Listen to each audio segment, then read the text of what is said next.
अस्सलामुअलैकुम। I am Urooj Zahra, your English language instructor. आज के इस सेशन में हम एक बहुत ही छोटा और इम्पोर्टेंट कंसेप्ट डिस्कस करने जा रहे हैं, जिसको हम डिमॉन्स्ट्रेटिव एडजेक्टिव भी कहते हैं। डिमॉन्स्ट्रेटिव एडजेक्टिव के हवाले से काफी कंफ्यूजन रहती है और साथ ही साथ स्पीकिंग के सेंटेंसेस में हमें पता ही नहीं होता कि कब हमें दिस लगाना है या दैट लगाना है, कब हमारे पास दीज का कंसेप्ट आएगा या फिर दोस का आएगा। These all concept will be clear in this video के साथ रहिएगा। आइए जरा डिस्कस करते हैं डिमॉन्स्ट्रेटिव एडजेक्टिव होते क्या है। डेमोन्स्ट्रेटिव एडजेक्टिव, डेमोन्स्ट्रेट का मतलब होता है इशारा करना। एक हमारे पास एक्शन वोकैबुलरी है। डेमोन्स्ट्रेट का मतलब होता है इशारा करना, किसी को हिदायत फराहम करना, किसी को कुछ हिदायत देना। इसीलिए कुछ स्टूडेंट्स आपने अक्सर देखा होगा इंस्टीट्यूट्स वगैरह में डेमो क्लास ले रहे होते हैं, डेमोन्स्ट्रेशन क्लास, यानी उन्हें टीचर का अंदाजा हो रहा होता है कि क्या ये टीचर हमारी कैपेबिलिटीज के साथ सही है, क्या ये टीचर हमें सही पढ़ा सकता है, या गैदरिंग ऑल वाइब्स कि भाई हमें सही लग रहा है इंस्टीट्यूट में या नहीं। तो इसको हम कहते हैं डिमॉन्स्ट्रेट, यानी किसी को इशारा देना, किसी को हिदायत देना या कहीं से कोई क्ल्यू हासिल करना। डिमॉन्स्ट्रेटिव एडजेक्टिव का कंसेप्ट हमारे पास आता है। एडजेक्टिव किसी ऐसी सिफ्त को कहते हैं जो कि किसी इंसान या किसी चीज की खासियत बताए। खासियत अच्छी भी होती है और बुरी भी होती है, जिसे हम क्वालिटी, क्वांटिटी और हम इस तरीके से डिफरेंट एस्पेक्ट्स यानी कैरेक्टरिस्टिक्स के साथ लेकर जाते हैं कि डिमॉन्स्ट्रेटिव एडजेक्टिव यहाँ पर किसी भी ऑब्जेक्ट के हवाले से, किसी चीज के हवाले से उसकी दो कैरेक्टरिस्टिक्स का जिक्र होगा कि अगर वो सिंगुलर है या फिर वो प्लूरल है, या फिर वो अपने कहीं करीब के मुकाम पे रखी हुई है या कहीं डिस्टेंस पर है। तो इन कंसेप्ट को हम डिमॉन्स्ट्रेटिव एडजेक्टिव में देखते हैं। तो आइए जरा डिस्कस करते हैं।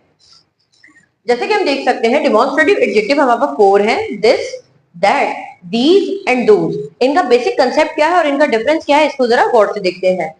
दिस आता है when the object is near।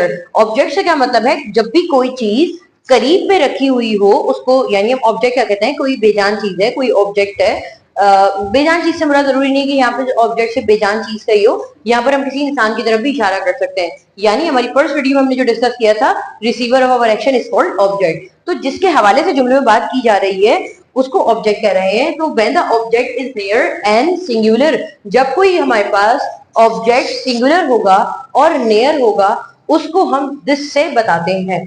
यानी अगर करीब में कोई टेबल रखी हुई है, यहाँ पर कोई टेबल है या आप जहां पर मौजूद है वहां पर आपसे कुछ फासले पे टेबल मौजूद है जिसको आप देख सकते हैं या जिसके बारे में आप बात कर सकते हैं, या इवन वो आपकी सराउंडिंग में ही है, तो आप क्या कह सकते हैं, this is the table.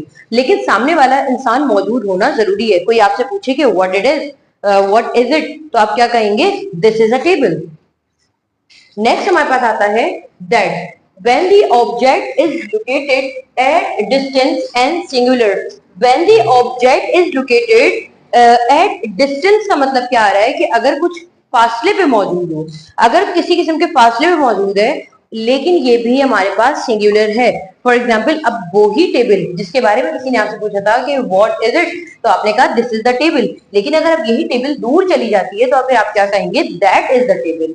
That is a table, यानी दिस हमारे पास किसमें कन्वर्ट हो जाएगा, दैट में कन्वर्ट हो जाएगा। यानी ये टेबल दूर जो है आप उसकी तरफ इशारा कर रहे हैं कि दैट इज द टेबल।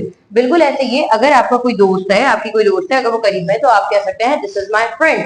लेकिन अगर कोई दूर चला गया तो आप क्या कहेंगे, दैट इज माय फ्रेंड। तो इस तरीके से बात क्लियर हुई कि ऑब्जेक्ट का मतलब सिर्फ बेजान चीज नहीं होता, ऑब्जेक्ट का मतलब हमारे पास लिविंग थिंग में भी आता है। नेक्स्ट चलते हैं दीज। अगर हम दीज के हवाले से बात करें, when the objects are plural, जब अब वो चीजें, अब तो एक बात तो हो गई, यहां तक आने वाले ऑब्जेक्ट हमारे पास थे सिंगुलर, लेकिन अब हमारे पास आने वाले ऑब्जेक्ट्स प्लूरल है। प्लूरल से क्या मुराद है, वहां पर जमा का सेगा इस्तेमाल हो रहा है। when the objects are plural and located nearby। अब जो मैं अब तक एक चीज के हवाले से बात कर रही थी कि दिस इज द टेबल, लेकिन अगर अब हम मान लेते हैं कि टेबल के साथ एक और टेबल भी आ गई है, या फिर हम कहीं ऐसे वेयर हाउस में जहां पर कुछ टेबल्स हैं, चाहे पुरानी चाहे नहीं हो, तो मैं क्या कह सकती हूँ, these are tables. These are tables का मतलब क्या है कि मैं किसी की तरफ इशारा कर रही हूँ कि भाई दीज आर टेबल्स। अगर कोई मुझसे पूछता है कि ये क्या है तो मैं कह सकती हूँ दीज आर टेबल्स। बिल्कुल ऐसे ही है, कहीं पर हमारे पास माइक्रोफोन्स रखे हुए हैं तो हम कह सकते हैं दीज आर माइक्रोफोन्स। लेकिन यहाँ पर एस का कंसेप्ट आएगा for plural, these are microphones.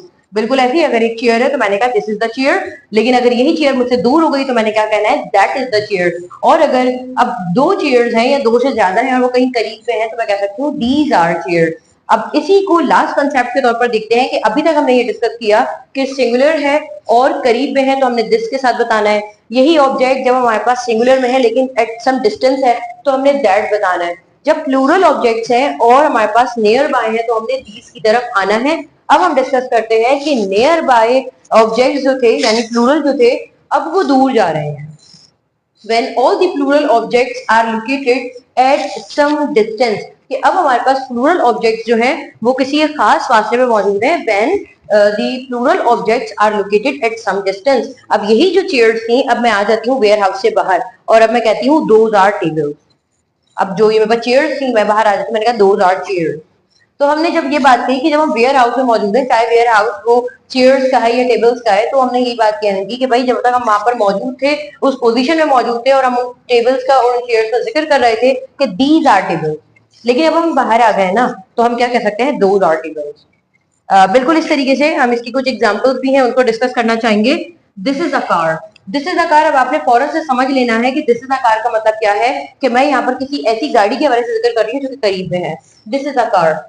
लेकिन अब अगर यहाँ पर एक कार के साथ कोई और भी आ जाती है तो मैं क्या कह सकती हूँ दीज आर कार्स। कार्स आ जाएगा बिकॉज ऑफ द प्लूरल। अब ये एक चेयर यानी चेयर की बात हो रही है, चेयर मुझसे कहीं दूर है और सिंगुलर है तो मैंने क्या कहना है दैट इज अ चेयर। लेकिन अगर अब वो चेयर्स जो है अब दो या दो से ज्यादा हो गई तो मैंने क्या कहा है दोज आर चेयर्स। यहाँ तक आई होप आपको ये कंसेप्ट क्लियर हुआ होगा। डिमॉन्स्ट्रेटिव एडजेक्टिव बहुत ही आसान और इजी सा कंसेप्ट है, लेकिन मैं चाहती हूँ कि हम इसकी मजीद होमवर्क करके यानी इसकी कुछ प्रैक्टिस कर सकें। तो यहाँ पर कुछ उर्दू के सेंटेंसेस हैं, इसको आप ट्रांसलेट कीजिएगा और जो मुझे लगा था कि इम्पोर्टेंट हो सकते हैं चीजें इसी सेंटेंस में या जहाँ पर आपको डिफिकल्टी आ सकती है वो मैंने यहाँ पर लिख दिया है। साथ ही साथ इन वोकेबलरी यानी इन सेंटेंसेस में जहाँ पर मुझे लगा था कि यार ये डिफिकल्टी क्रिएट कर सकती हैं तो उनको मैंने समहाउ यहाँ पर ट्रांसलेट किया है ताकि आप बेहतर तरीके से सेंटेंस बना सकें। तो हम यहाँ देख सकते हैं ये एक लड़की है जो क्लास 7 में पढ़ती है। यहाँ पर दो सेंटेंसेस एक साथ देखे गए हैं, ये एक लड़की। यहाँ तक आने वाला जुमला हमारे पास डिमॉन्स्ट्रेटिव एडजेक्टिव का है कि ये एक लड़की है तो हम इसको क्या कह सकते हैं आपने बताना है जो क्लास 7 में पढ़ती है। मैं प्रीवियस सेंटेंस से नेक्स्ट वाले को लिंक कर रही हूँ जो, तो जो के लिए आप सिंपल कह सकते हैं एंड शी। आप यहाँ पर वैसे तो आप मुख्तलिफ तरीके से कह सकते हैं लेकिन आप अभी एक सेंटेंस को दूसरे से जोड़ने जा रहे हैं in terms of the connector, तो आपने क्या कहना है एंड शी। अब आगे वो पढ़ती है because of the present simple की कंसेप्ट जो कि हमारी पहली या दूसरी वीडियो थी प्रेजेंट सिंपल की, तो आप उसको भी जाके देख सकते हैं कि क्लास 7 में पढ़ती है। तो जब भी कोई जुमला हमारा ऐसा होता है कि पढ़ती है तो इसको हम कैसे डिस्कस करते हैं। अब हम यहाँ पर देख लेते हैं वो एक आम का दरख्त है, यानी मैं इशारा कर रही हूँ किसी दरख्त की तरफ, मैंने कहा वो एक आम का दरख्त है जो कि काफी खूबसूरत है। अब यहाँ पर एक आम का दरख्त है जो कि काफी दूर है और मैंने इशारा किया है कि वो एक आम का दरख्त है, तो वो और जब सिंगुलर होगा क्योंकि एक है तो हमें यहाँ पर क्या लेकर आना है और फिर यहाँ पर हमने क्या है जो कि काफी खूबसूरत है, जो कि काफी खूबसूरत है। तो बेजान चीजों के जोड़ने के लिए हम विच को लेकर आते हैं और काफी के सेंस में हमें क्वाइट लगाना होता है विच इज क्वाइट समथिंग।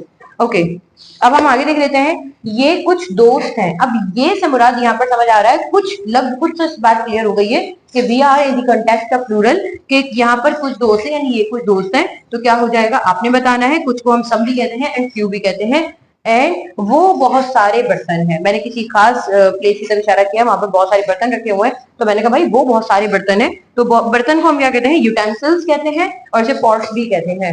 तो आप इनको जरा ट्रांसलेट करके कमेंट सेक्शन में बताइएगा, देन फिर I will check your work. I hope आपको यहाँ तक बात समझ आई होगी। वीडियो समझ आई तो लाइक कर दें, चैनल को सब्सक्राइब कर दें। Thank you.